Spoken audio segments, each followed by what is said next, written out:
देवकी को, तो आज वसुदेव ने आकर के कंस को हाथ पकड़ करके दूर कर दिया और कहा है, ऐ कंस राज, ये तुम क्या कर रहे हो? एक अबला स्त्री पर हाथ उठाना आपको शोभा नहीं देता है, इसलिए ये तलवार को रोक लीजिए, अन्यथा हमें भी तलवार उठाना आता है। और इसी बीच में माननीय श्रीमान रामेश्वर प्रसाद, इनकी ओर से 21 मुद्राएं प्रभु के चरणों में समर्पित हुई हैं। परमात्मा से कामना करूंगी सदा आपके जीवन में खुशियां बरसती रहे, आपकी मनोकामना पूर्ण होती रहे। आज जब कहा है वसुदेव ने कि मैं भी तलवार को चलाना जानता हूँ, इसलिए अपनी तलवार को म्यान में रख लीजिए। कंस ने कहा, वसुदेव जीजा श्री, आप हमसे दूर ही रहो तो अच्छा है, ये हमारे भाई बहन का झगड़ा है, इसलिए तुम दूर हो जाओ।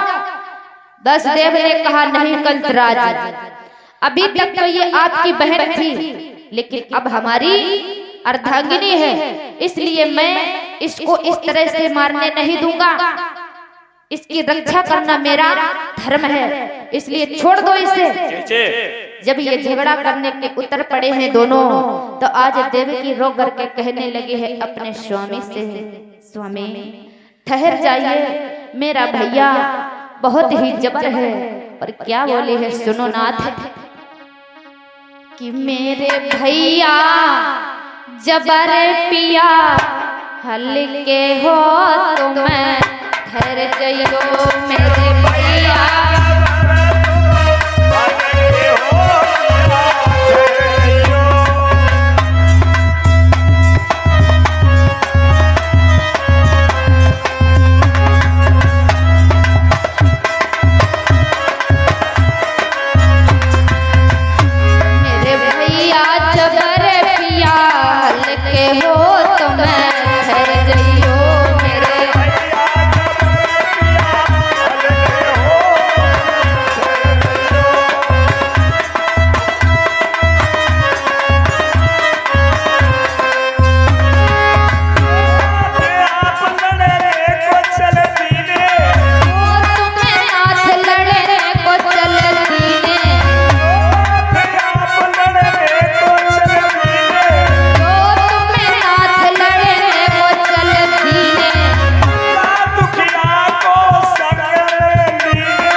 जब कहा है देवकी ने, रुक जाओ नाथ, मेरा भैया बहुत ही बलवान है और आप हल्के हो, इसलिए मेरे भैया के साथ में युद्ध मत कीजिए, आप इनसे दूर हो जाइए।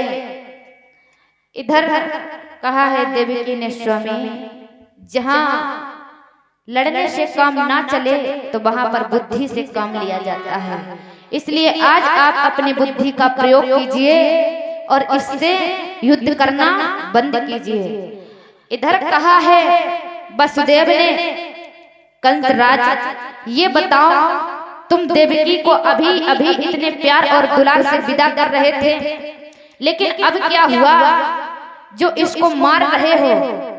आज कहने लगे हैं वसुदेव, और ये गुप्त दान महाकल्याण परमात्मा के चरणों में समर्पित हुए हैं और गुप्त दान भेजा है। परमात्मा सदा आपकी गुप्त रूप से मदद करता रहे। ये गुप्त दान सबसे महादान करता है। आज कहा है ये बताओ तुम इसे क्यों मार रहे हो, क्या कारण है। कंसराज कहने लगे वसुदेव क्या तुमने नहीं सुना अभी जो आकाशवाणी हुई थी। बोले क्या। अभी अभी आकाशवाणी हुई थी कि इस देवकी का अष्टम लाल मेरा काल होगा, मेरा काल होगा, मेरा काल होगा। वसुदेव कहने लगे बस इतनी सी बात पर अबला पर हाथ उठा रहे हो, ये तुम्हें शोभा देता है। एक राजा होकर के, एक बलवान राजा होकर के और अबला पर हाथ उठाना आपको शोभा नहीं देता है, इसलिए ठहर जाओ। इसका अष्टम लाल तुम्हारा काल होगा। बोले हाँ राजन, यदि इसका आठवां लाल तुम्हारा काल है, तुम्हें इससे डर है कि इसके बच्चों से।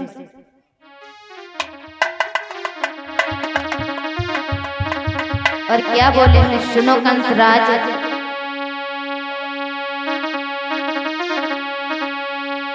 कि यदि इसके बच्चों से ही डर है, राजन इसके बच्चों से डर है या इससे, कि यदि इससे ही डर होता है तो नागिन अभी विनाश करो। अरे इसके संतति से डर है तो कुछ मेरा विश्वास करो। यदि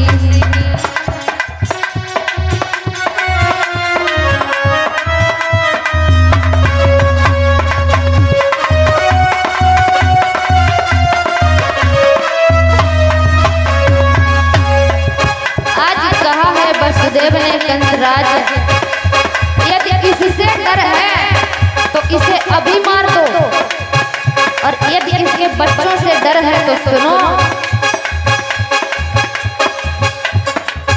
यदि इससे ही डर है तो नागिन अभी विनाश करो। यदि इसके बच्चों से डर है तो कुछ मेरा विश्वास करो।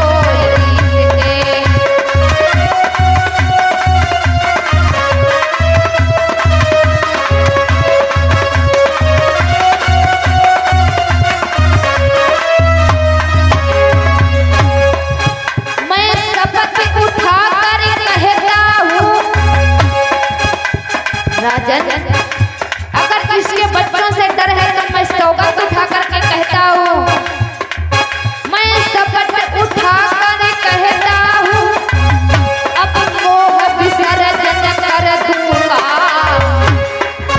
इससे जो भी बच्चा होगा मैं तुम्हें समर्पित कर दूंगा।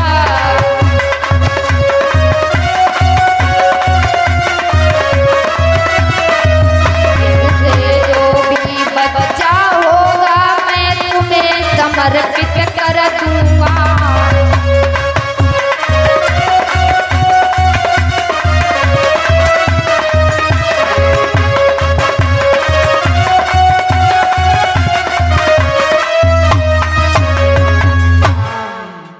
आज कहा है वसुदेव ने राजन यदि इससे डर है तो इसे अभी मार दो, और यदि इसके बच्चों से डर है तो कुछ मेरा भी विश्वास करो कि मैं शपथ उठा कर कहता हूँ अब मोह विसर्जन कर दूंगा।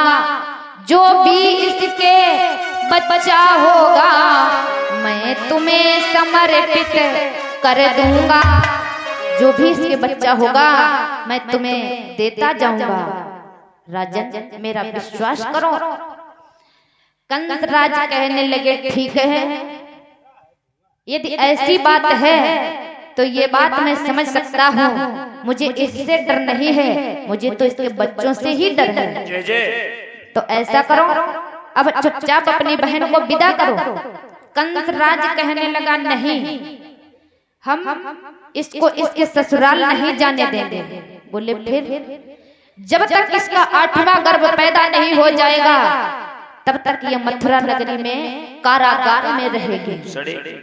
कारागार में बंद होकर के रहना पड़ेगा, तब तक मैं ये विदा होकर के अपने ससुराल नहीं जाएगी। आज भक्त पुनः वापस किया है देवकी और वसुदेव को। इधर कंस ने आकर के हथकड़ी बेड़ियां डाल दी देवकी और वसुदेव को और कारागार में आकर के बंद कर दिया है। इधर देवकी ने कहा है अपने स्वामी से, स्वामी मैं कितनी अभागिन स्त्री हूँ जिसने अपनी सास की तेहरी ना देख करके आज कारागार की झरोखों में पड़ी है और स्वयं अपने स्वामी को भी ला करके कारागार में डलवा दिया है। मैं बहुत अभागन हूँ, मैं बहुत अभागन हूँ। वसुदेव समझा करके कहने लगे हैं, इसमें कोई आपका दोष नहीं है प्रिय, ये विधि का विधान है, ये तो होना ही था, इसलिए आप चिंता मत करो, हम आपके साथ में हैं। इधर दोनों कारागार में रो रहे हैं। कंस ने पहरेदारों से कहा है कि ऐ पहरेदारों, आप यहाँ पर पहरेदारी करेंगे और जो भी बच्चा पैदा होगा, बच्चा पैदा होते ही मुझे खबर मिलनी चाहिए। आइए एक छोटा सा भक्ति गीत बोलते हैं और इसके बाद आगे प्रसंग को लेकर के चलते हैं।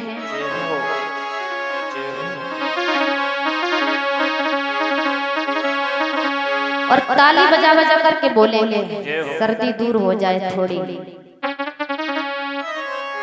कि जो वायदा कर गए, गोपियां कहते हैं भगवान कन्हैया से, प्रभु